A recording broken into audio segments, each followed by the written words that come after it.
What's going on, everybody? It's Tom. And it's Jamie. Welcome to the Chronicles of Podcast. The Chronicles of 2000 Trees 2024. I'm Sully from Grove Street. I'm Josh, I play drums in Grove Street.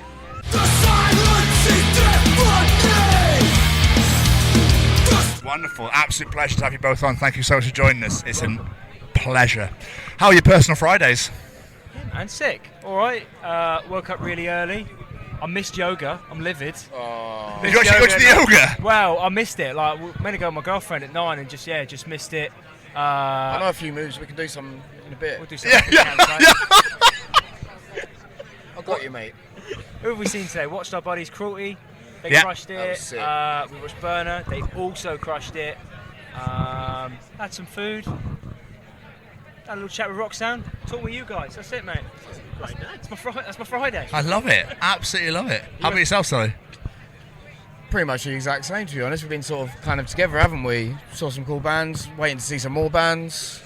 No, just having fun. Just hopefully get a little wave going on in a bit, enjoy myself a bit more. It's Nice. Friday night, isn't it? Yeah, exactly. Yeah. You boys been busy. Yeah. Very. Yeah? Fucking, yeah. We are, I'm not going to lie, we're quite fucking tired, but we're Take a powering break, through. sir. Take a What break. did you go to? We start at 11:50 and we're going till 7 p.m. But we love it. We fucking love this shit. So, you know, we get to chat to amazing people like yourselves, get to meet loads of brand new people and just chat. I love that shit. So, Yeah? it's absolutely wonderful. No matter, it's weird because, like, we don't feel fucked, but after we finish, we'll be like, Jesus Christ. Do you know what I mean? Hit you like a train. Yeah, absolutely. So I imagine that's like what's been on stage afterwards. Oh, yeah. Mate, it's the biggest dopamine rush ever. And then it's like, oh, and then it just comes, Yeah. comes down and you're like, oh, okay. It's like the adrenaline just wears off within like 5 minutes. You're getting off and you're just like, I need to lay down now. I can't do anything. Yeah. Thank God we had those boat inflatables because I got in that after. Yeah. How was the set? Amazing. Sick. So much fun. Like, didn't expect it, did we? I was a little bit nervous beforehand, but it was like electric in there. Do you know what Yeah. I mean? Like, it was But- packed out. We were like, back it in, get everybody in. And like, just no one could get in. We're like, That's all right, amazing. that'll do. Never mind. Yeah, that's we'll carry on. But yeah, it was sick. I mean, having that feeling of being nervous, I think, is a really good thing. Because obviously it shows that you give a shit. Yeah. Do you know what I mean? You want to give everybody 110, 50 fucking % or whatever. So the fact that you feel that way, I think, is incredible. We get it the same every time as well. Yeah. When we sit in chats, people are like, oh God, I hope we're gonna sit here and be like, so anyway, you know what I mean? And that's amazing that obviously you packed the tent out as well. Yeah. Not surprising. So stoked. Yeah. Yeah. Because it was weird because we watched Overpower play, killed it. Watched Negative Frame play, killed it. And then we're like, cool, we're because we're camping with those boys as well. We're like, yeah, cool, we're on next. It's like, oh, we got to like 4, man. What are we gonna do for like 3 hours? Yeah. We're like getting set up, and I was like talking to the guys, and I was like, I've got to do something. I've got to set some drums up. I've got to just move around because I can't sit still. I've got to make sure we're ready to rock before we go on. But yeah, it was wicked. Do you prefer playing earlier in the weekend than later? What, like? As in, like, so you get to play early, it means you get to enjoy yourself. Now you get to chill, or would you rather? Yeah, I think I would, Yeah. you know. Either like at the start or like in the middle. Yeah, like, yeah. It's like Friday, Saturday, Sunday, like Saturday, I think, sort of thing. So like, cool. I know the lay of the land. I'm playing today and I can chill on the Sunday. So Yeah, that's nice. So, with a Grove Street set compared to a festival show, do you change the set this up accordingly so people might not be familiar with yourselves? Who think we'll just drop all the bangers in for festivals, bring those people that maybe not familiar? All bangers all the time. Perfect. They're all bangers. So yeah, what he said. Yeah. Now the set stays like at the minute where like the albums just come out. We just want to play the album as much as possible. We've got new stuff like coming soonish. But yeah, it's just the album and then whatever new songs we feel like chucking in. Set list will change accordingly, Once but they're written. I think the set list that we've got that we played yesterday is a really strong set list to play our normal shows that we do anyway. So, you know, like I said, bangers all the time. If we'd have had more time, I think we'd have played more songs. But I think we had Yeah, 30 minutes. we We timed it in practice like 2 days ago. and We it was cut like, it real close. Bang on. We're like, yeah, So, that'll do. So. We did all right. Amazing. So us as a podcast, we are ambassadors for the Sophie Lancaster Foundation. Are you familiar with Sophie's story and the foundation at all? So what we're doing when we're talking to bands this weekend is basically find out if you guys have ever had that experience of being treated differently or had stereotypes put upon you because of the music you listen to, the way you dressed, just being part of this community. Is this something you've ever had to deal with? Hell yeah. Oh yeah. Yeah. Just growing up, like going through school and stuff, like, you know, you was into metal and you wore like a corn hoodie or a Slipknot hoodie, and everyone else. I went to school in Essex, and no one there like even liked anything what I did. They sort of accepted me a bit, but like I got a lot of shit and like off people over the years from school, but I was just into something different. But fuck them. Like, Exactly that. Yeah. Same thing, really. Same thing in school. Just like, you know, you've got like your Kerrang kids and your Spurs kids and whatever, and they all kind of congregate together. And then these like football bloody, I don't know, not jocks, but just like chavvy kids just giving you a load of shit or whatever. But I don't know. I feel like now, like, you grow up and you say, like, you say fuck them, basically. Yeah.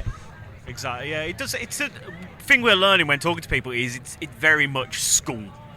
Kids like. Kids are arseholes. Kids are cruel, man. Yeah. Kids are cruel. I know. I've got 4 of them. No.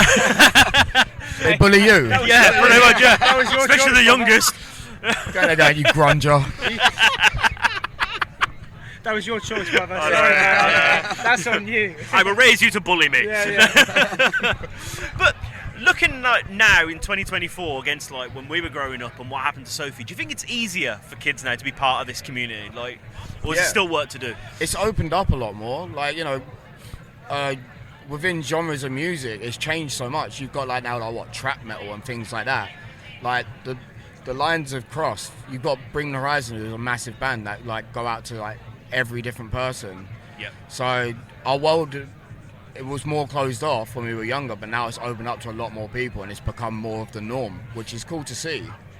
It is. With the internet, it's like super accessible as well. Yeah. So you can, you know, it's so easy to get hold of and so easy to find something. And I feel like even back in the day, there were subgenres for subgenres, but I think it's getting even more kind of like finite. Do you know what I mean? And there'll be something you'll love somewhere, somehow. You know what I mean? Absolutely. But bringing it back to you guys, when we spoke to the Overpowered boys this morning, they mentioned a little tour that's happening very soon. Ah, yes. The best tour.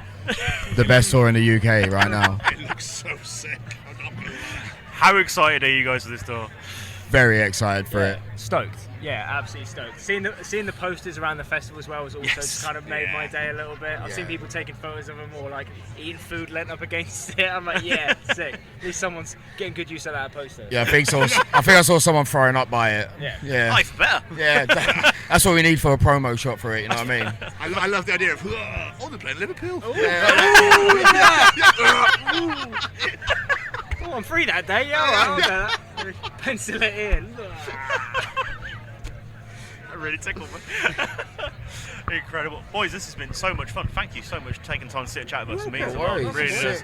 And have the best time on tour. Thank you. We will. Thank you very much. Appreciate it. Cheers, boys. Thank you guys. Have a good rest of the day, yeah? And you. Cheers. Cheers.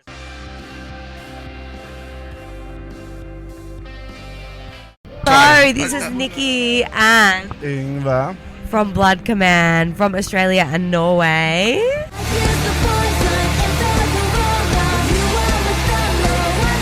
We love it. Absolutely love having you both here. Thank you so much for joining us. Massively appreciated. How are your Fridays going? I mean, it's amazing. We're in the UK, all the way from Norway. Yeah. Yeah, it's been great. It's Friday. Yeah. Gotta get down on Fridays. Fun. Yeah. I thought that fucking song died years ago. It should have. So we're doing good. Last time we were here, which was 2022. It was about 35 degrees.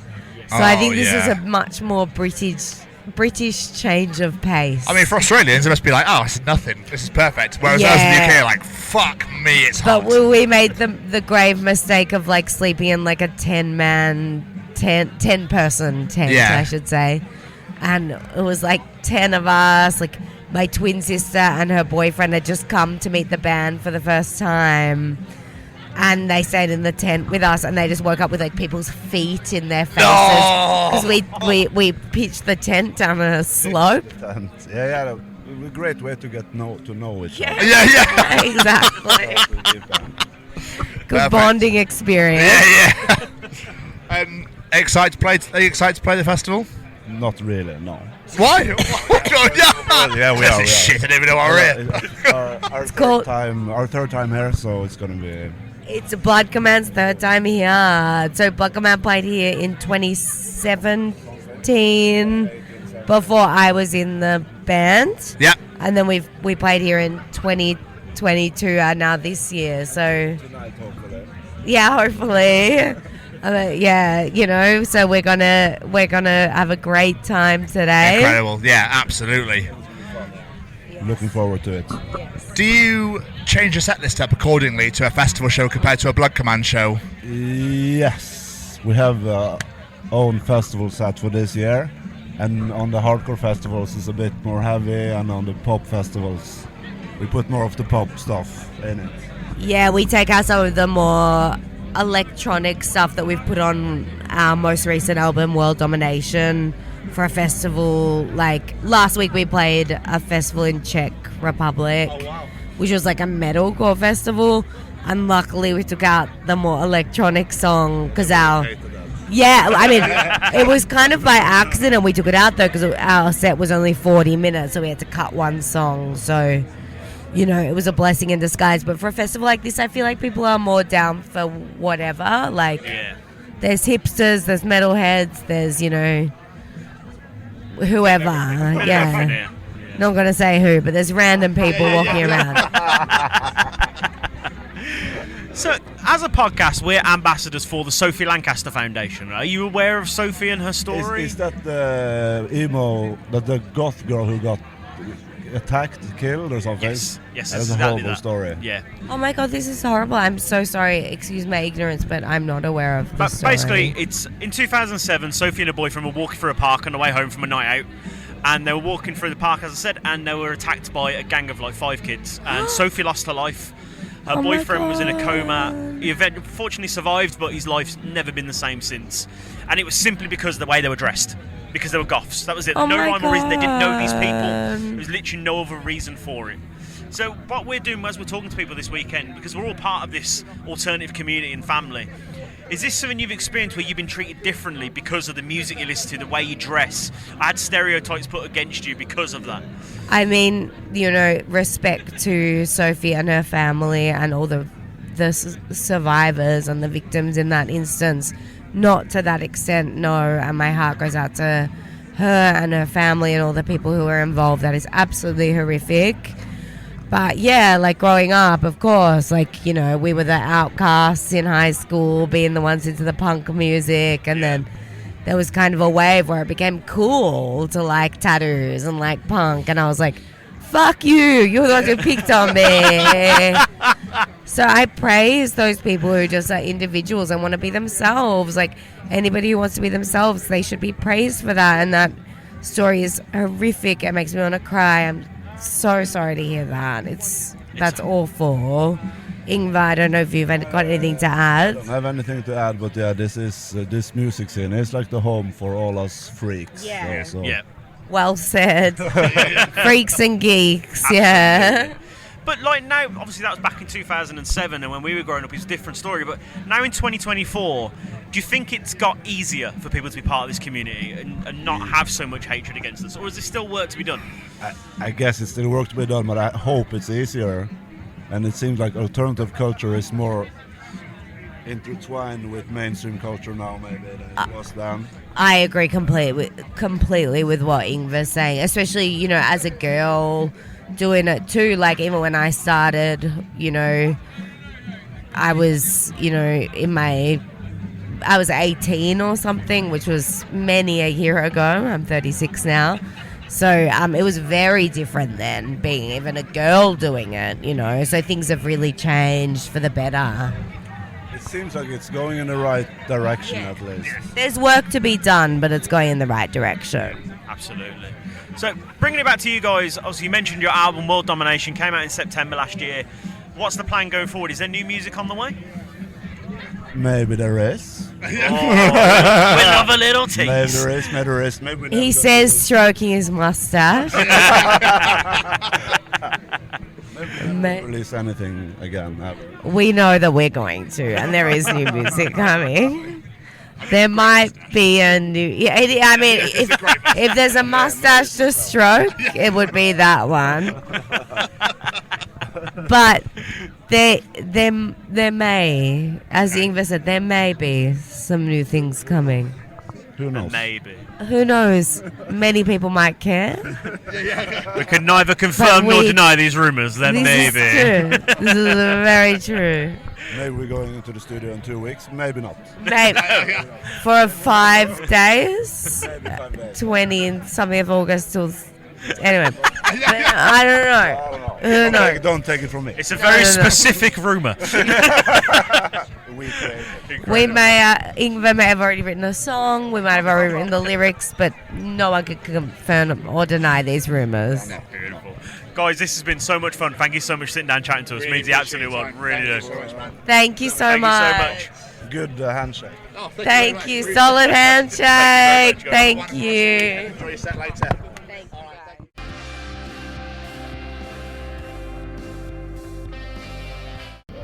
We're CLT DRP. I'm Daphne, I play the drums. I'm Scott, I play the guitar. I'm Annie, I'm singing.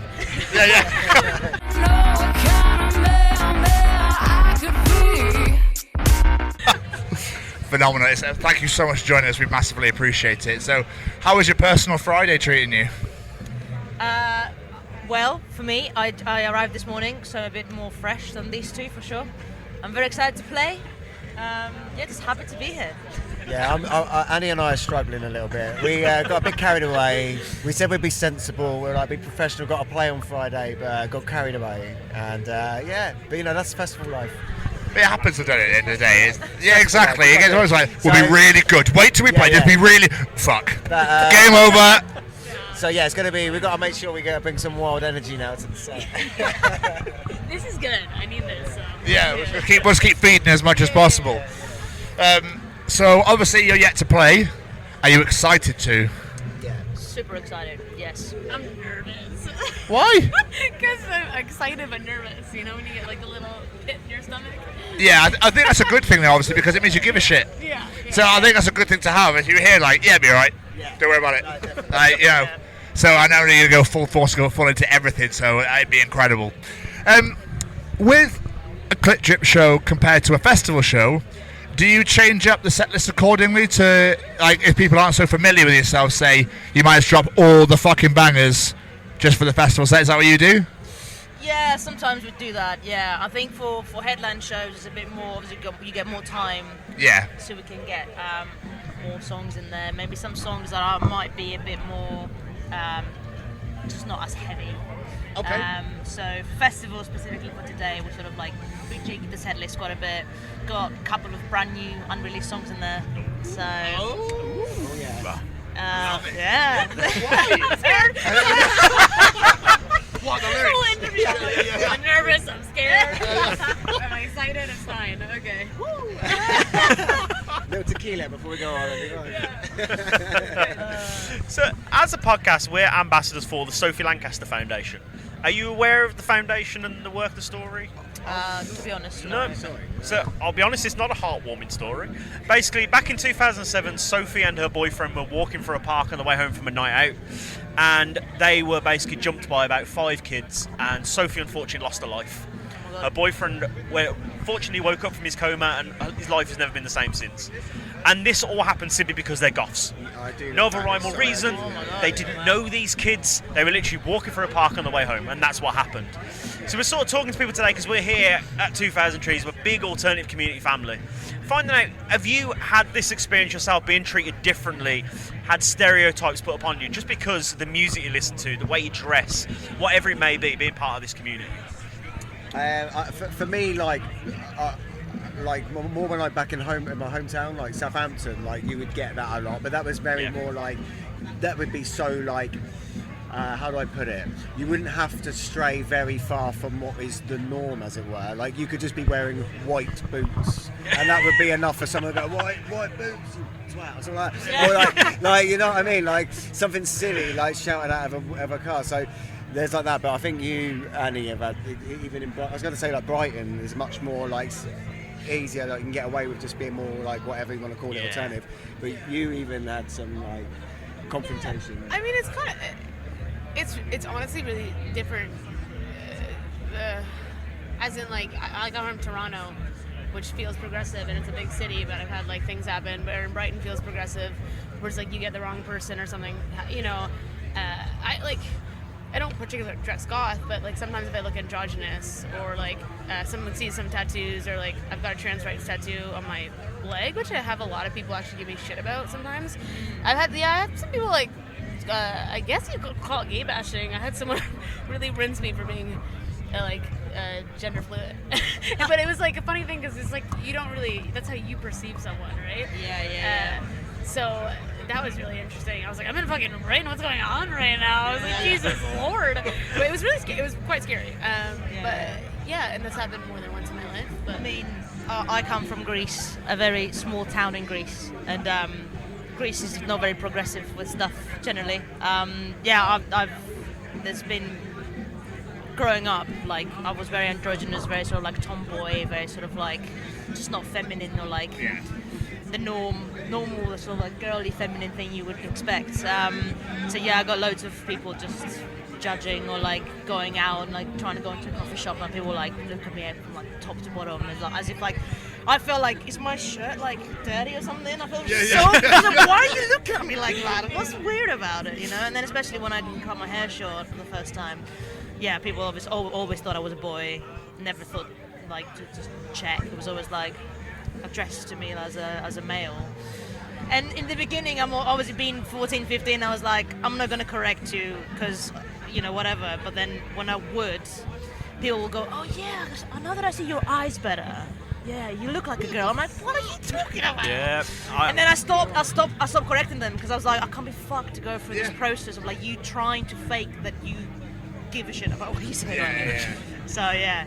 It's been I had the exact same on the opposite end. I grew up with long hair, and I used to even like going to see my nan. Like people she lived with in the home were like, "Oh, is your granddaughter here?" I'm like, "Fuck's sake!" Yeah, literally that exact thing. Yeah. Yeah, it's not fun. I've had it with my parents being out, and they go, "Oh, is that your son?" Knowing that they have 4 girls as children. And then obviously I felt terrible because I was like, oh my god, they must be so embarrassed, I'm terrible, or whatever. Yeah, you know, so you sort of internalize that sort of stuff quite a bit. But anyway, yeah, I get it completely.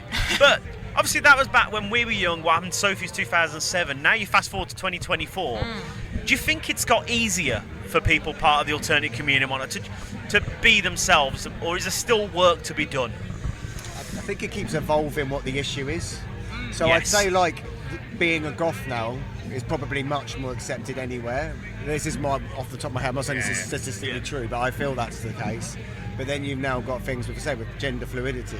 Yeah. That's like the new thing that's come about that people are having issues with. So I think like it's just evolved into like a new thing that people are uncomfortable about. Yeah. But yeah, so I think like before it was you wear a hoodie with Slipknot on and it was like, oh goth. And it was like, I'm just wearing a hoodie. You know what I mean? Like it's crazy. So it's like So yeah. Yeah, it's crazy, isn't it? Like, you're absolutely right though. That people always seem to find something to hate on people for. I'm like, just let people live their lives for fuck's sake. Yeah. It's the idea that like you're scared of people not fitting into tradition. So whatever that tradition looks like, it's like, you know, when you're scared of that thing, whether it's a goth, whether you're trans, whether you're fucking not like a cishet person, you know, like it's, I don't know, people pick and choose what they want to get mad about. Yeah, for sure. Yeah, it's a weird world we live in. It also depends where you are still, doesn't it, in the country? You can't, like, we get a bit in our bubble in Brighton, like you say, so you think things are kind of moving forward a bit, and then, not saying that Brighton's perfect, but it's you know, compared to some other places, so it depends where you are. I mean, yeah, for me, I feel like I live 2 different lives, because I, like, when I'm in Brighton, I feel so, like, I don't even have to think about twice about being myself, and, like, you know, introducing my girlfriend as my girlfriend and all that stuff. Yeah. And like you go back home to Greece and it's all just like flipping the coin. It's completely different. I have to then suddenly be very conscious of like people talking about me or like, you know, asking me, oh, so are you with, you know, Alex in England? And I have to say, yeah, my friend. No, actually, she's my girlfriend. Why am I saying that? She's my, do you know what I mean? Like, then that's in 2024. So it's like, depends where you are in the world, it's all just different. But yeah, absolutely. It's true that what Scott said, Brighton is such a little bubble. Even just leaving Brighton and going up north slightly in England, it's all just different. I think you're right, because like we're talking to people and they're saying like a lot of the trauma they had and the bullying was when they were younger. But I think a lot of us have carried it with us, not really knowing it. Because when you, like for instance, you say like, oh yeah, my friend, or like, I'm in a band. What sort of band you're in? Oh, well, we play music. And so you don't want to admit it because you're worried something's going to happen. Yeah. But bringing it back to yourselves, you released your single Until You Showed Me back in February now. I suppose the big question is there more music on the way? There is. There is. There is. We've been very creative lately. We're having lots of fun in the rehearsal room, just writing some new tunes. Yeah, we just feel very lucky to have the time to do that. We haven't been as busy with gigs this year, but I think it's like a blessing in disguise. Yeah. Because it allowed us to just get together a bit more in a practice room and just let loose and have fun without like we need to figure out the set for this show and like practice this or like playing same things over and over again. So I feel we all needed that creative outlet quite a bit. Definitely.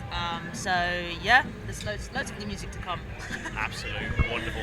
Guys, thank you so much for sitting down and chatting to us. It means the Thank you for absolute having world. us. Best of luck with your set. You're gonna smash it. Stop being nervous. Thank you so much. You're going to come Thanks very much. Cheers. I appreciate it. Thanks very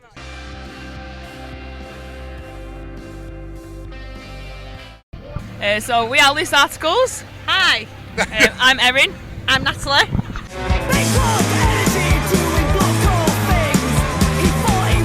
It's an absolute pleasure to meet you both and have you on the show. Thank you for joining us. Well, thanks for having us. Yeah, not at all. Not at all. How's your personal Friday been? Personal Friday? Yeah. Personally, my Friday's been alright, to be fair. I drove down from Manchester, it took me like 3 hours, but it was so scenic and so nice. All good. Yeah, it's better than being in the office, isn't it? So Yeah. Absolutely. Yeah. we're in a field drinking warm cans of Stella. Oh, how delicious. How delicious. So you came down today? Yeah, we came down before our set. Nice. How was the set? It was great, yeah, really good, thanks. Yeah, we played in the trees this year. Last year we played on the different one, didn't we? But this year was the trees. This is very nice. Yeah. Nice bit of timber. Yeah. Yeah, good frame. Really appreciating the timber and how Yeah, well, it really goes with the surroundings. It's nice. Yeah. Was that the forest stage? Yeah. Yeah. How did you guess? To be honest The with you, main stage, what wasn't I did was I kind of like narrowed it down, and when you mentioned timber, I was like, oh, Yeah. I know exactly where Give they've it been. away there. Yeah. I know when I've seen a great bit of timber around it. Yeah. So, for a Loose Articles show set compared to a festival set, do you change your set list up accordingly to like accommodate for people that might not be so familiar with yourselves? I mean, we sort of just go with. We don't really know. I don't know, yeah, we just kind of play what we want to play, what we fancy, really. Yeah, on the day, just like, yeah, we're going to play this today. Yeah, I think we decided last night what we was going to play. Yeah. And I don't think there was any really reason behind it. I think it's just like, It's just, let's do this set. Yeah. You're going to have to like it because we're liking it. Yeah. We've got to play it. We're going to enjoy it. If you like it, bonus. Yeah. I mean, most of our sets, like, when it is a festival, we try to keep it as upbeat as possible. Yeah. But to be fair, all our songs are upbeat, so they're quite dancey and fun. So yeah. There's not many slower songs. Yeah. Can't really go wrong. Nah, not all.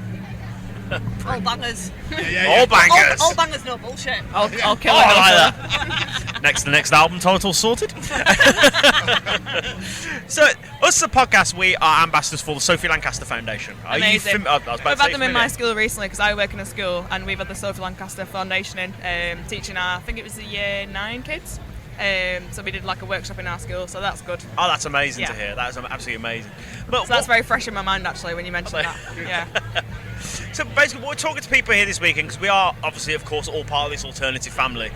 Is this something you guys have ever had to deal with in your past, and you're basically been treated differently or stereotyped against because of the music you listen to, the way you dress, whatever it may be? Yeah, I've been bullied throughout my whole life by dressing weird. Like, I think being from where I'm from, like, you get cars driving past you calling you a weirdo or like catcalling you or just dealing with a load of like hate of people just because you look a bit different. I think I've always had that in my life, and I guess Nat has too, perhaps. Yeah, definitely. You get like really negative ways of how you dress. Like I remember at school, it was sweaty mosh, get a wash. Yeah. Because Oh, you I look heard like that remember. So it was basically if you dress like a mosher, they just said sweaty mosh, get a wash, Yeah. insinuating that moshers don't wash. And it's like, well, obviously that's not true. And it was just a way of like getting at someone because they looked alternative and a bit different. But yeah, I think I had mosh pit. That's what people used to call me. Yeah. Right, all right, mosh pit. Like, yeah, sound. How's it going? Yeah. But yeah, it was like really, and it was like all this stuff where it's like trying to be negative to people and just like making up these weird little sayings and It comes from a place of like insecurity though, doesn't it? It comes because people don't like other people expressing themselves and being like comfortable with who they are. But it's like, it's not your problem, it's their problem. Like, They're obviously just jealous because everyone's just being themselves and having a fucking good time whilst they have to fit into a crowd. So Absolutely, and I think it's so important what you're saying there. I think a lot of it is jealousy. Like, I want to be able to express myself, but I can't, so I'm going to pick on the people that can. Well, it's really sad because it comes from a place of suppression. Like, if someone's suppressing themselves because they can't express themselves, then they see somebody being comfortable with who they are. It can be attacked, can't it? But like, I think people just need to be more accepting, I guess, and be kinder to themselves, because I feel like things like that come from a place of anger because it's suppressed, isn't it? Like, you can't be yourself, so it's like it's built up and then it gets to a breaking point, I think. Yeah, absolutely. And we're also trying to find out as well, like, obviously what happened to Sophie was 2007 when we were growing up. The world's a different place.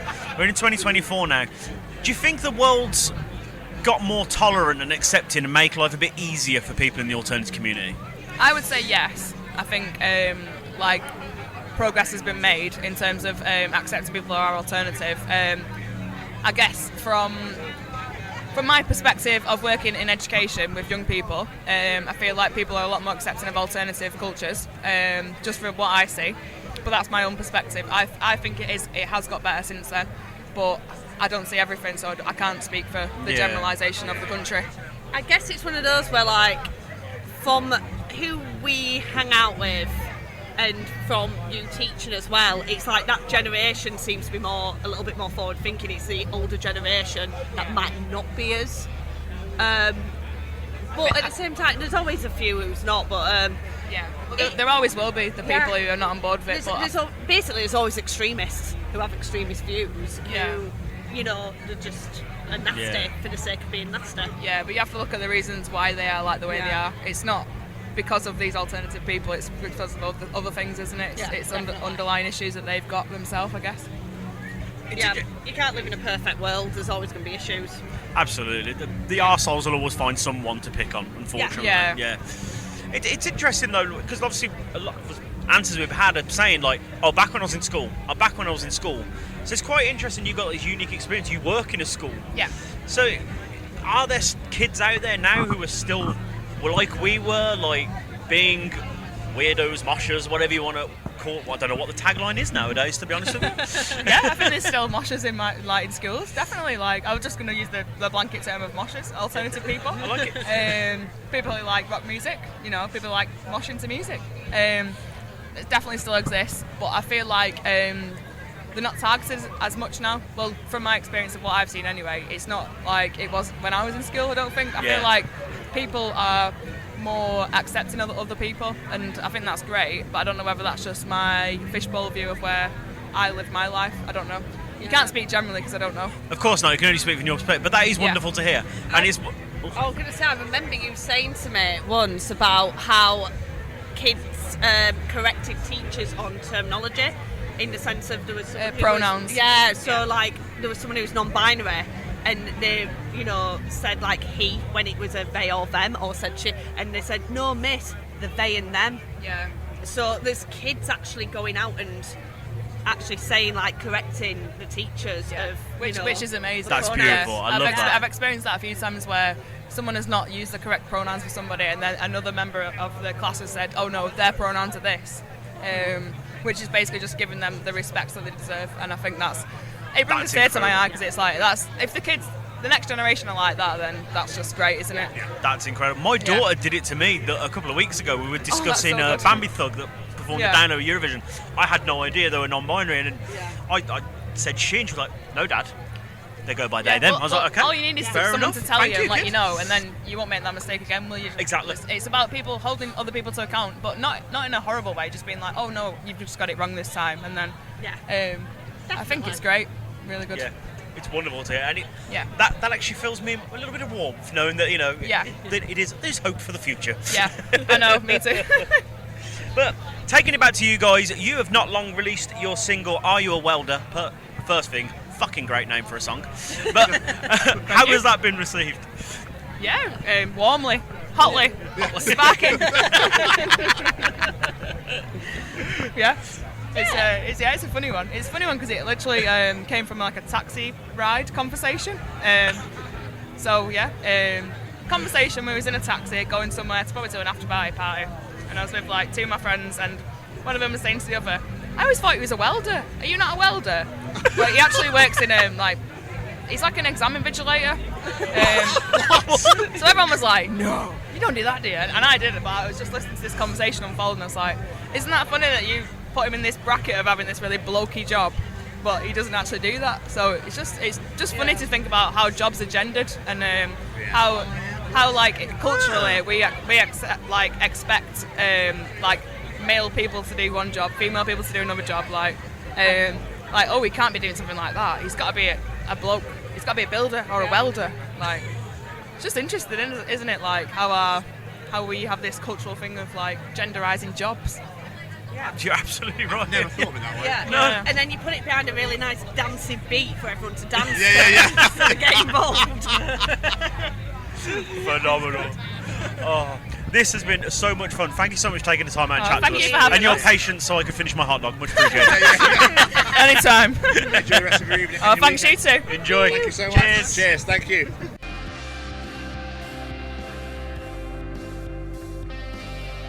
My name's Todd and I play bass. My name's Mason, I play guitar.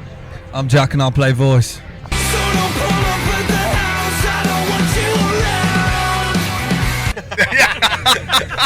Fucking phenomenal. You're more than welcome to swear if you so wish to. We won't cry about it. It's okay. Sorry. That's all good.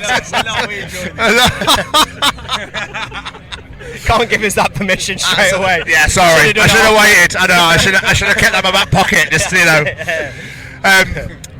Yeah. So, how's your Friday been, guys? How's your personal It's been Friday? fucking sick, mate. It's been. I mean, we've never done a morning show. Earliest gig of your life. Yeah, we were like. I mean, I didn't bring an airbed either, and I slept on cold hard. No. So I raw dogged it, and yeah, but I think If you had an airbed though, we're sleeping on a hill as well, so it's all you got to point the mic. Sorry.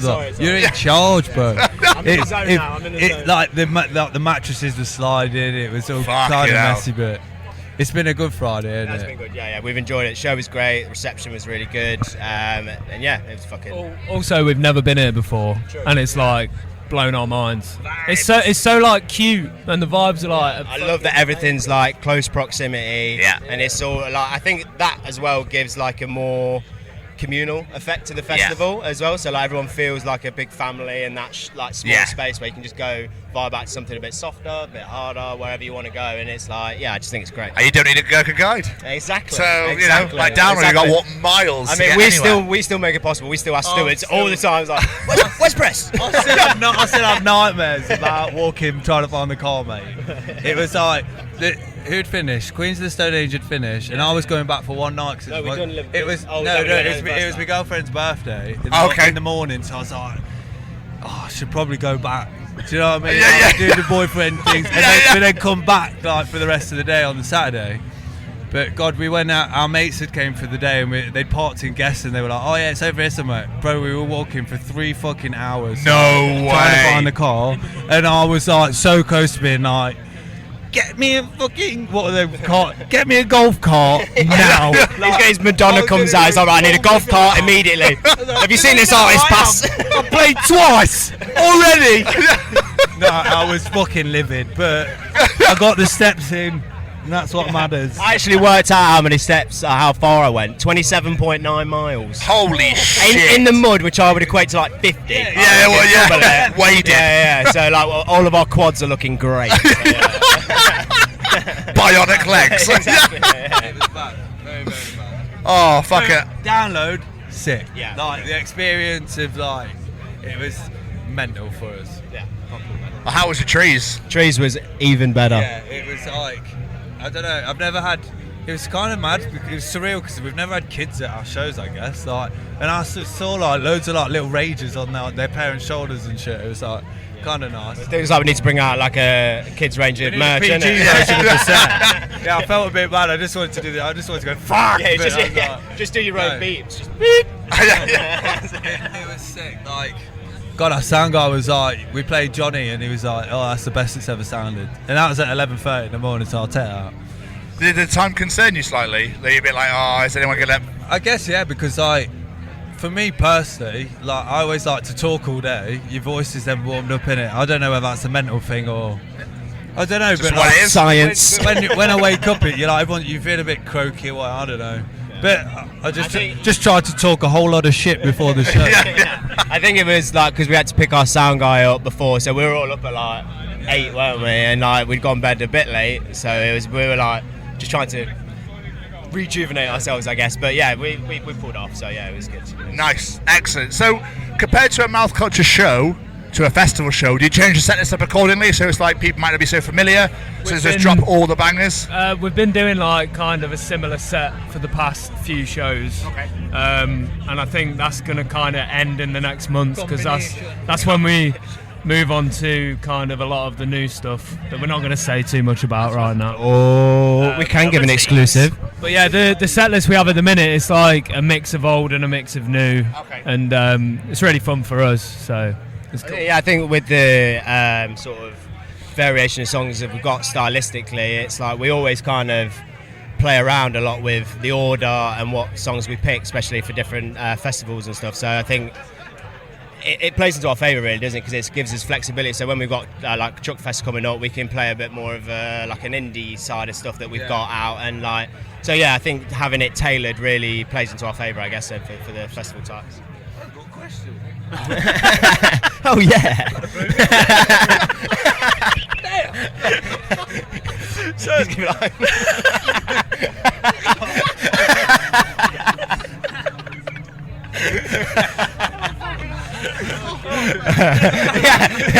going to go through his list now. He's going to go, I've got a really good one now. So, as a podcast, we're ambassadors for the Sophie Lancaster Foundation. Are you familiar with the foundation? Sophie story? Yeah. So Yeah, tell us more about it. Basically, what happened, 2007, Sophie and her boyfriend were walking through a park after a night out, and they were attacked by a gang of about 5 youths, and Sophie lost her life. They both went into comas. Her boyfriend luckily survived, but was never the same again. And, you know, the only reason it happened is because they were goths. That was literally it, because of what they were wearing. Yeah. So we're just speaking to people here this weekend, and they're saying, have you ever experienced that, being treated differently, having stereotypes put upon you, just because of the music you listen to or the way you dress, whatever it may be? Yeah, I mean... I think like more so back in the day for me, kind of, because I kind of came up with like My Chemical Romance.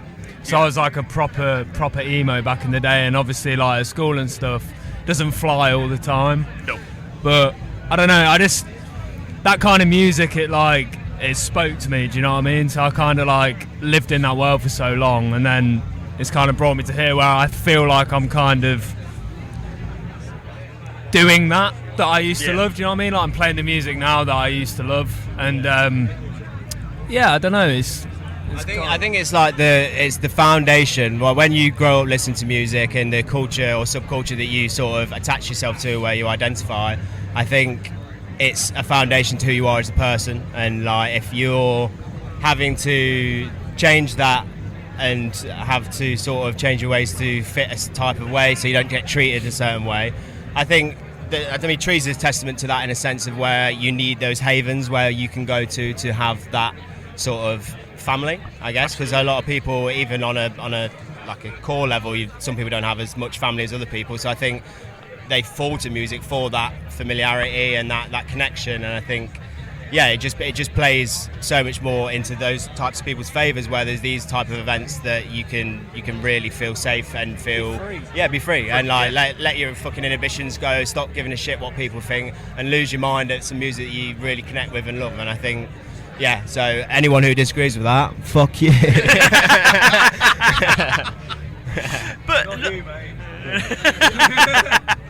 But looking like now at 2024, do you think it's got easier to be part of the alternate community?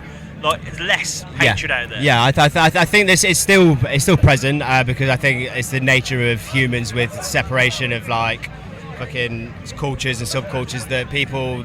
I mean, it's not a positive aspect of humans, but it is a part of how people do. There is like, if you're different to me, some people treat people differently, and that's wrong, but it does happen. And I think now with the amount of different variations you can have with how you identify and sort of what music you listen to or whatever you sort of have around as your own culture, it just allows you, I guess, more opportunities to be like free and be sort of not pressed against anyone. But again, it's still prevalent in a lot of places, and it's a thing I guess people have to tackle in certain ways. But yeah, it's just one of them, I guess. I think with like the resurgence of like alternative music and like older bands are now coming back and doing the reunion thing, and I feel like it's kind of opened up that space again where everyone's just like there for the love of it, and that's the main thing. You gotta be there for the love of it, and I don't know. It's a really cool community.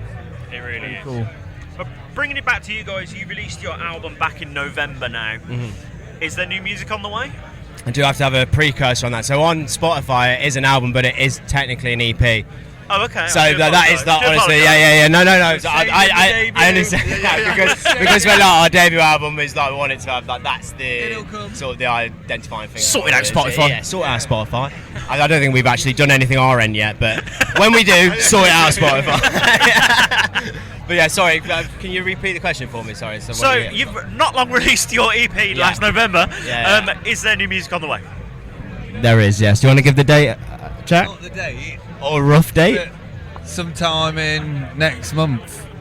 Sometime in next month. Yeah. And it's a fucking good one. Yeah. But like, if we are so like we were stoked with Mishaps, but we are like so fucking stoked with this one.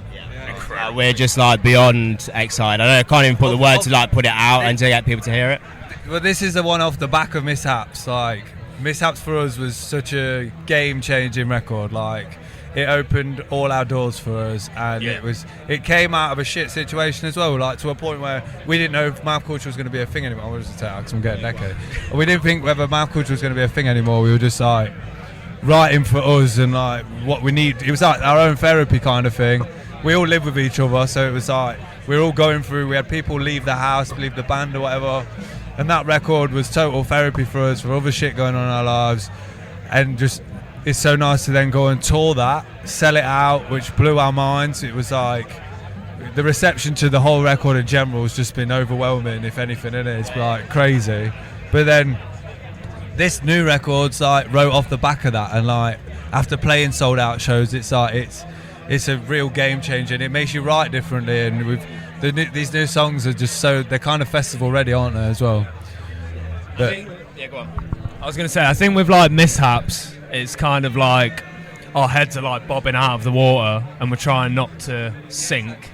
And then this one is like we're there, but we're like we're trying to stay there.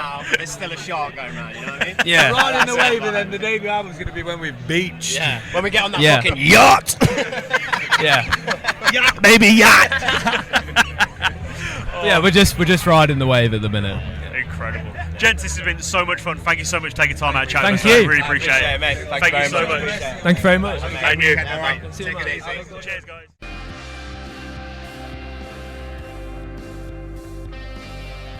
My name is Holly Minto. I am from Hitmakers Superstar. A-list. A-list celebs, crawlers. And I'm here with the Chronicles of Podcast.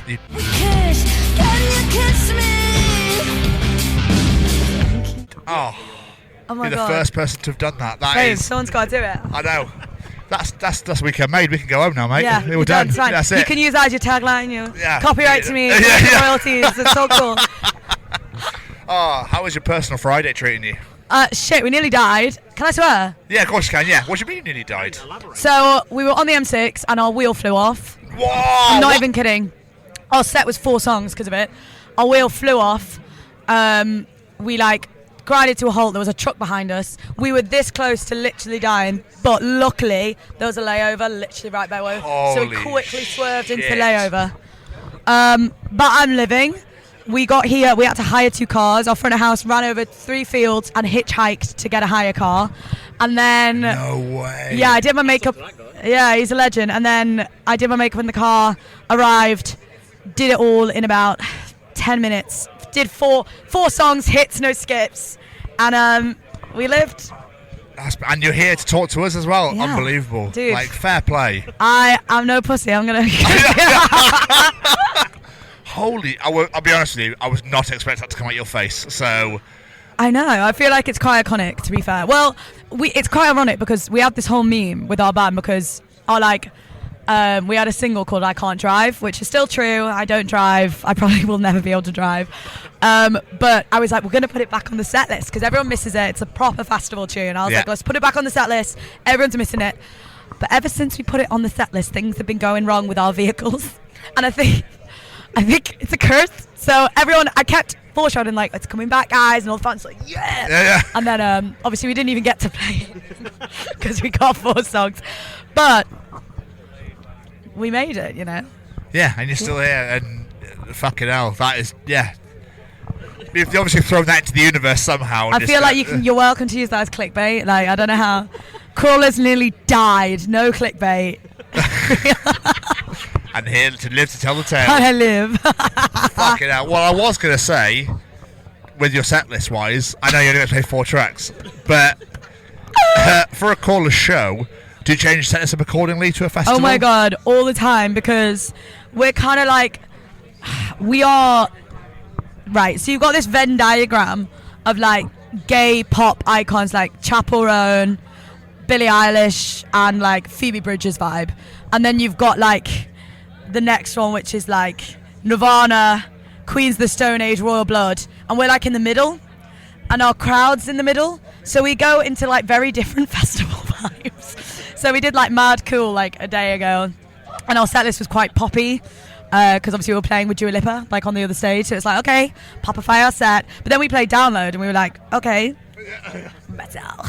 It was giving like Katy Perry Warped Tour vibes, but it was it was good. So we do change our set list a lot, and obviously we've just had our debut album out, so adding all, now we've got too much music and it's stressful actually, and I'm like, I want to do this one, I want to do this one, but you've got to pick what the crowd eats and also what will convince people to come into your world, you know what I mean? No hits, no skips, you know. Wait, all hits, no skips. I just feel like we've got a new album out, it's really stressful. It's got a new album out, don't talk about it. Do you want to promote the album? No, not really. No, sorry. The best is seen to make. What a mess it does to my head. Don't talk to me. So, as a podcast, we are ambassadors for the Sophie Lancaster Foundation. I'd ask if you're familiar with the work, but we've already had a brief discussion off camera. Yes. But what we're asking people this weekend is basically, have you ever experienced being treated differently or having stereotypes put against you because you're part of this alternative community? Is this something you've experienced yourself? Yeah, 100%. I think in school so I'm neurodivergent as heck, as you can probably tell by this interview. I've got ADHD. And in high school, I just didn't care. Like, it was really weird. Like, I didn't really care. Like, I used to come into school, and there was this really weird story where I was in Snoopy the Musical playing Snoopy. And I deliberately made Snoopy as a character wear my signature, like, Gerard Way eyeliner. And... which I don't know why I did that. That was crazy. And I used to go in the wings and then listen to Ghosts of You by My Chemical Romance, like, and then go on like Daisy Hill. Like, and I don't know why I thought that was good, but I got well bullied for being that and being like quite openly queer and emo. And I remember like this new girl came into our school and we were all like, we need to see if she likes radio music or if she listens to like MTV stuff. Like, what does that even mean? Like, what does that even mean? Weird. But yeah, I just got made fun of, but I didn't realise it till I was like out of high school. I was like, oh my god, I was so bullied. But luckily I was just in my own world, you know, Poundland headphones and a dream vibe. Do you know what I mean? Oh, that's living the dream. Yeah. But looking back now at 2024, not like back in 2007 when it happened to Sophie when we were growing up. Do you think it's got easier to be part of this alternative community, or still work to be done? I wouldn't say it's like. I think it has got easier because there's been slips in the mainstream of alternative moments, which is amazing. And I feel like a lot of people.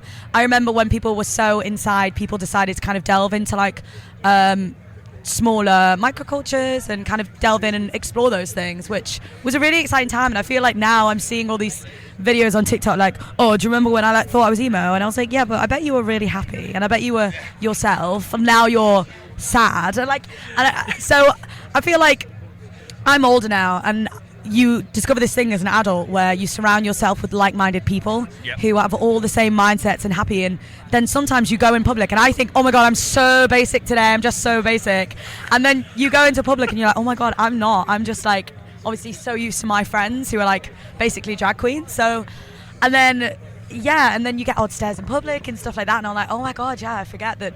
And you get someone going up to you going, if I was brave, I'd dye my hair too. What do you mean brave? What do you mean? I get that all, because I've been dyeing my hair since I was 16. I'm 24 now. All the time it's like, you're so brave. I was like, brave? I was like, I am not brave. I'm stupid, actually. I'm stupid. So good try. But yeah, so I think it's become more known. I think it's become a bit more of a thing. But I think people still need to fit in. It's a horrible society thing, and I think people can feel unsafe. And obviously the Sophie Foundation is such a beautiful thing. I studied it in school, and it really resonated with me as a young emo, just finally getting into. I never really felt comfortable and going into the live scene, never really had enough money and stuff, so I kind of watched it from the sidelines until I was a bit older.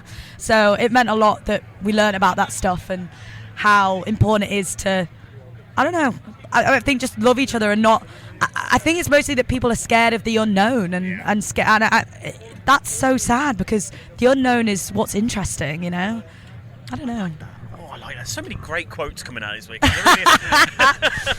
fact, but you're absolutely right, and I think like to be yourself is such the most simplest thing in this world, and the fact that people are scared to do that is really upsetting. Oh, all the especially time. in this day and age. Yeah, it's so sad, and I think like especially because alternative community has such like ties with people who are like neurodiverse and people who are queer, and it's like it's almost like pick your battles, isn't it? It's like fucking hell, I'm getting double teamed now.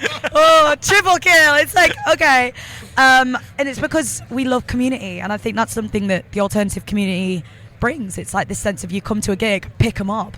You go to a gig, oh, you're my mutual from Twitter, let's hang out. And you know, it's that sense of community that you feel isolated from when you're not like, you're almost searching. I feel like a lot of people hit like, when you've been outside of communities, hit their like late 30s and like, wow, I don't have friends that I can fall on. And I think we're quite lucky in the alternative community, and where you can be like, hey, it's us against the world. We got bullied, but look at us now. Still probably getting bullied, but it's like... That's fine, yeah. We could just walk it off now, it's fine. Exactly.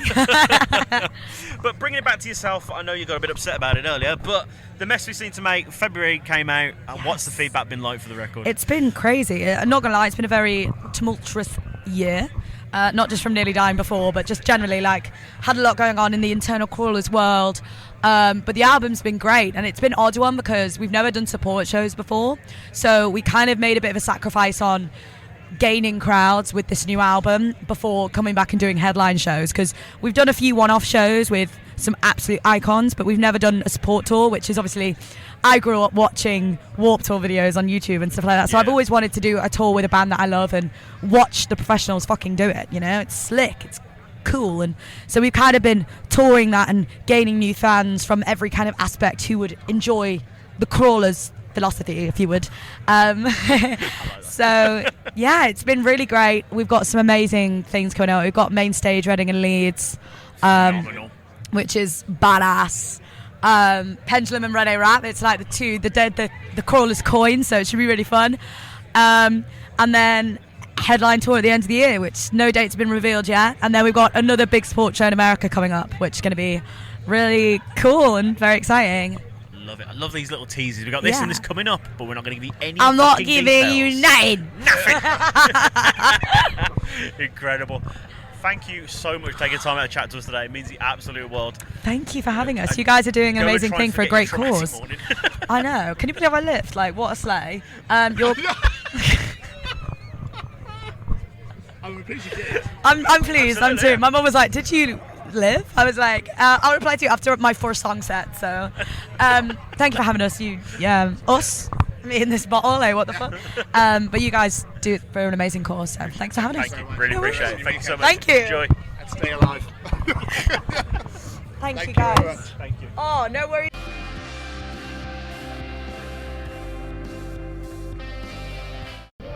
Hi, I'm Gav. I play bass in Midasuno. Chris, I play guitar in Midasuno. I'm Matt. I play drums in Midasuno. Yeah. Played drums for other people. Yeah. That's play drums. That's it. That's what I joined in. Play drums for Anthrax. today, which Yeah. is really weird. How's your personal Friday been, guys? Really fun. Yeah. We finished and it was like, okay, chill time. But it was really fun. Yeah.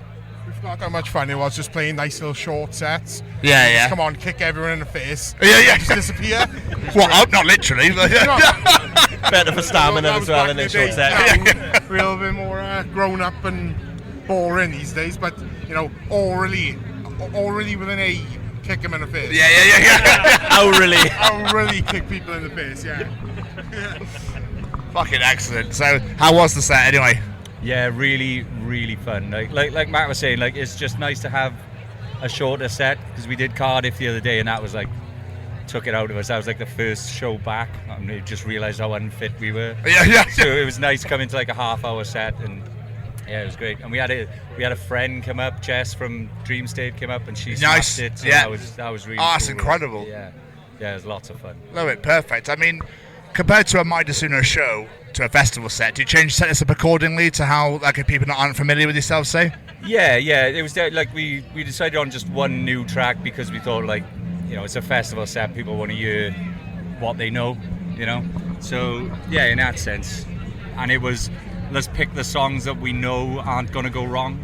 Yeah. You know what I mean? Ease of use, damage limitation. What stuff can you get on? Like, and you're not messing about with samplers or guitars going into stupid tunings and things like that. Yeah. And so it was ease of use impact assessment set, really. Yeah. Like, as Matt said, go in and smash people in the face, get out. It was a lot of fun. We try and keep it.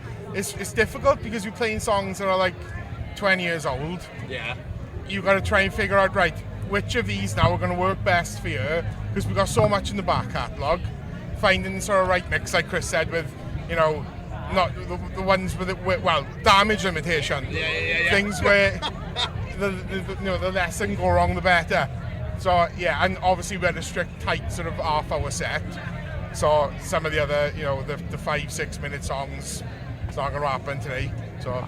And given we've got the run of shows coming up, obviously we've got a couple next week as well. It was more about pace. When we played Cardiff the other day, took the handbrake off, second song in, and everything's set the bar now, haven't it? Set the bar now. Like Scott's guitar was nearly in half at the end of the set, and it was a bit like that goes. There is no other guitar, so we're buying one. Not good. So, as a podcast, we're ambassadors for the Sophie Lancaster Foundation. Are you aware of the foundation and everything? Yes. Yeah, the story. So basically what we're trying to do when we're talking to people this weekend is find out if you guys have experienced being treated differently or had stereotypes put upon you simply because you're part of this alternative community, whether it be the way you dress, music you listen to, whatever it may be. Is that something you've experienced? Yeah, absolutely. I'm from Tredegar originally, and if you don't play rugby or you're not taking heroin, you're having a kick in, and that's your options in life a lot of the time. So again, finding music is just a way to get out of it, but it's absolutely what you're wearing, you goth, you this, that and the other. It's always been a thing, and I suppose you get thick skin because of it. Yeah. And when you almost find your people then, so I probably met the boys before I joined the band over in RM's Rock Club, going to see. And it was like, right, I found my people now, and like the 7 other people that did listen to rock music in Tredegar also then found their people that we pile in there, and then you realise actually there's loads of people. Yeah. And it's such a scene where like the people who I first met when you find out that you're into alternative music or lifestyle or whatever it may be, they still hang around. You're still in that circle of friends, whereas the other friends you made in school or whatever who were into your rugbies and whatever, you sort of, they come in and out of your life, whereas it is like a proper family almost. You know, you can just look at someone and be like, you look at someone's t-shirt or something and be like, right, okay, yeah. So. I had the sort of double whammy because I'm a big guy and I was into alternative stuff. So I just, give people so much fucking ammunition. Sorry, swore. No, you're good. Sorry, You're good. Okay, awesome. Swear it, you So cunt. I used to lean into it. Like I dye my hair mental colours where, like I'd go as sort of goth as I could with it all. Because I sort of felt like I could control it then. If I knew, I'd lean into it, give them all the ammunition, but made myself bulletproof at the same time. You know what I mean? But I think it's just it's not a good thing, but there's such a camaraderie with sort of the alternative scene, I find, because you get it everywhere. You know what I mean? Like this sort of thing, it just happens everywhere, and everybody knows that within the community, and it seems like they all sort of stick together. It's great. Absolutely. But obviously, when we were growing up in 2007, when this happened to Sophie, it's a very different world. But now in 2024, do you think it's easier to be part of this community, or is there still work to be done? It's still difficult because I suppose what you have got is you can find your people sooner. So you've got social media and you can get in forums, you've got obviously Facebook, you know straight away you can meet people and network and that. But then the other side of the coin, you've got things that we didn't necessarily have to deal with in school. You've got cyberbullying and online stuff like that. And again, everyone's got a camera on their phone now, so nothing goes undocumented or unscathed, and it's a completely different That's world it. now. There is 100% still work to be done, and I'd like to say that will change, but It's changing. I think in a way, everybody is more accepting of everything now. The sort of gender equality and the LGBTQ community and things like that. That's all, like you even look back 10 years ago and, the thought of, like, that was still sort of looked upon in a negative light, but now I think everything is more accepted. Yeah. But there's definitely still work to do. Yeah, I mean, but what can you do? I mean, there's bad people out there and it doesn't matter what changes. Yeah. There's always going to be bad people. But yeah, I think social media has made things... It's a blessing and a curse. It's made things easier because it's easier to connect and find your people, find help if you need it. But it's also made it so much easier for the bad people to kind of, to find you and pile on. Like, so. Absolutely, 100% agree. And that's something a lot of people have said this weekend. Social media, it is that thing, isn't it? It's beautiful and it's also fucking horrible. Yeah, absolutely. But bringing it back to you guys, start of the month you released Silhouette, your first single in how many years? 16 years, was it? 16 years, yeah. How has that been received? I think it's done really well, yeah. I think we've done alright in that people didn't see it come in, and it is almost like we pressed the pause button when we split up and we've unpaused now, so it isn't that we've come back and we are knocking out another When Bulls Play God or another Songs That Give Fuck. It's that natural step up that would have happened anyway. It's just a bit more mature, the songwriting's better, it's more consistent, it's more concise. I mean, it's great playing with Steve as well, the other guitarist. Obviously I initially replaced him, but we're all back, so it's just like an absolute monstrous engine now. And We all got our parts, we always, in the back of our minds, were thinking, like, is there going to be a time where we ever come back and things like that? And I think it took actually hearing like the demos that Scott had done and going, okay, now that might be worth it. So like he sent us Silhouette and he was like, okay, yeah, we can get on board with this. Like, do you know what I mean? So we didn't want to put out anything that would devalue what we were doing, because we would have known. You set the standard, so and you got to. Well, it's almost once you've set the bar, you'd rather not put stuff out that you think might be lower than it. Yeah, you can only raise it. I think we've become the band now that we always wanted to be back then. If that makes sense, we've become the band now we knew we had inside us then. But now I think it took a lot of maturity and time and life to happen for it to become the right time for that to happen, and now feels exactly like the right time. So it's really cool. Beautiful. Excited for what's next? Yeah. I know I need to get fitter. Like a lot fitter, but yeah, it is like, and I know there's bands that will have reformed and it's the same old cliche, this is the best stuff we've ever done and stuff like that, but it genuinely feels like it is, and it's because it's been such a long time, so we've had time to just process everything and just go like, let's actually give it a go again. And I suppose, coming back to what you were saying about, again, social media being a blessing and a curse, I suppose the gift the internet gives is it doesn't matter where we're all based now, because we're all quite spread out. Obviously Scott's in Australia, Gav's down west. It doesn't matter where we are now, because we can record remotely, we come back central and put it all back together, so you can do that to build it all and get it done. What's difficult now though is it's hard. I honestly don't know if the song is doing well. I don't know what you have to, what numbers are good, and you know what I mean. Like back when we first came out, you'd have you've sold sort of X amount of albums, and you're like, oh, awesome. But now you see the likes and the views come up, and I'm like, is this good? 6,000 people have seen it in 2 days. Okay, is that great? Or should it be 60? Should it be 600? What are we to me, benchmarking I was looking at it going, oh my god, like 50 people have listened to it in an hour. And it's like, that's not that good, is it? All right, isn't it? Fucking hell, I played shows to less people than that. Like, don't worry about that. Do you know what I mean? Incredible. Is this a sign of things to come? Is there more stuff on the way? Yeah, I think so. Yeah, we got 2 more shows next week, and then that's it for this year. We're going to go away and record the new record, and then again, it's a blessing with Scott being so far away that we've got to block book. Yeah. So it's a real focus. So it'll be like next year we'll hopefully come back here. I'm thinking, and then sort of align everything around that. So we get a tour. And sort of work that around the festival, and it just gives us that sort of focus, so we can go, this is our time, let's fuck off for a bit, and then we come back. We're definitely going to do more. Like, we only did the 4 shows this year. It was kind of testing the water, just seeing if people still gave a fuck about the band, and the reception we've had since coming back has been really overwhelming. So next year is definitely going to be more. I think we'll put a tour together and maybe try and hit up a couple of festivals, because it's been so much fun so far. It's brilliant.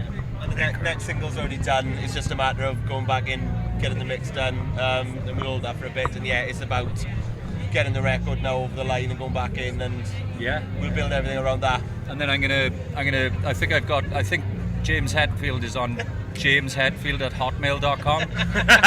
So I'm just going to email him and say, look, have you got any local shows coming up, you wouldn't mind us jumping on? I asked you for your bank details, eh? Yeah. Any shows in South Wales we could jump on. If you got anything local in the Rhondda, mate, we'll play for a crate, Gents, this has been so much. Thank you so much for taking the time to sit down and chat with us. Really much appreciated. Thanks for having us. It's been a pleasure. And what a brilliant cause as well. Absolutely. Thank you. Okay.